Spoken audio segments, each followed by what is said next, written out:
It's a document created by human beings that will never be perfect.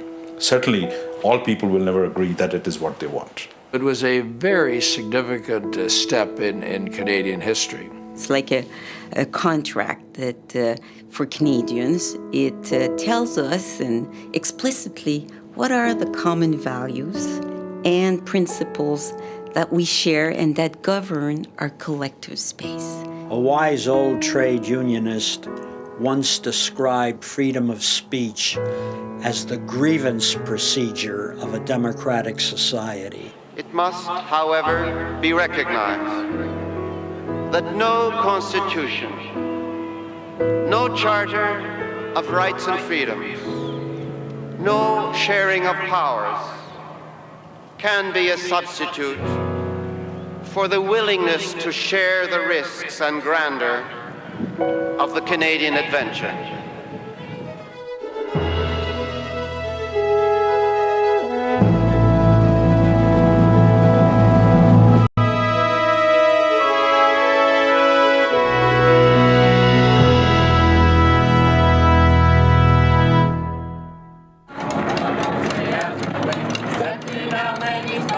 During the 20th century, human rights came to the forefront of social and political change throughout the world. In 1982, with the patriation of the Canadian Constitution, Canada gave birth to one of the most celebrated documents in Western civilization, the Charter of Rights and Freedoms.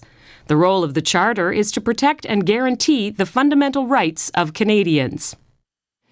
These are the fundamental rights that are required for a democracy to work, a healthy democracy to work. The right of expression, the right to vote, the right to be treated with dignity and respect by fellow citizens and by the government. Look at what we are today as compared to 1982. Are we different from then as a society? Are we better? Are we worse? And it is in that comparison that we'll see whether or not the Charter works, and does it work for us, or who does it work for, etc. Some people say that democracy means that the Parliament and the legislature should control everything in our society. Well, I just don't think that's a very rich definition of democracy. And I think our parliamentarians have recognized that when they themselves enacted the Charter. The Charter is contained within the Canadian Constitution. It is divided into 33 legislative sections and has been translated into over 22 languages. Justice Robert Sharp sits on the Court of Appeals of Ontario. The former Dean of Law at the University of Toronto has written extensively about the Charter of Rights and Freedoms. They say every individual has the right of freedom of expression, of freedom of religion. So even if you're not yet a Canadian citizen legally, you have the rights of citizenship more broadly. There are only certain rights, mobility rights and language rights, that are directly focused on citizenship. But most rights in the Charter apply to anyone who is caught up in the Canadian legal process. So as soon as you set foot in Canadian soil, you're entitled to the Charter's protection. It gives a roadmap to the country to say that even if the majority feels that rights should be taken away, they cannot be taken away. And I think that's an important roadmap for a country that's struggling with diversity in all its forms. And I think it's made Canada a place where diversity is truly a hallmark of who we are. Canada officially became a country in 1867 under the terms of the British North America Act, or BNA Act.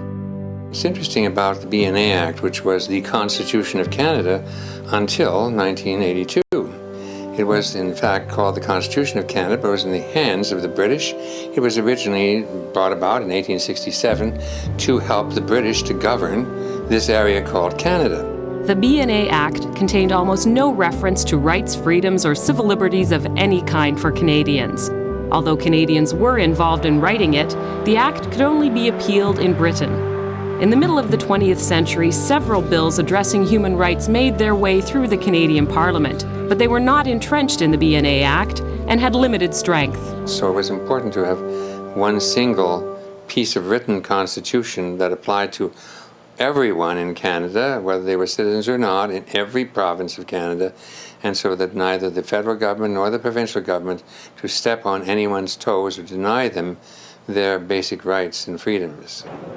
In 1968, Pierre Elliott Trudeau was elected Prime Minister of Canada. Trudeau had grown up in Quebec during a period of political unrest. He was determined to bring home the Canadian Constitution and create a Canada honoring equality and human rights. Reverend Roland de Cornier served as a Member of Parliament for most of the 1980s. He led a Canada-wide effort supporting the Charter. It wasn't just Pierre Trudeau who felt this way, but you could go back to 1927, back all through the various prime ministers of Saint Laurent and of Diefenbaker and of Lester Pearson, all of them having been concerned about some way in which to bring about a guarantee of people's rights.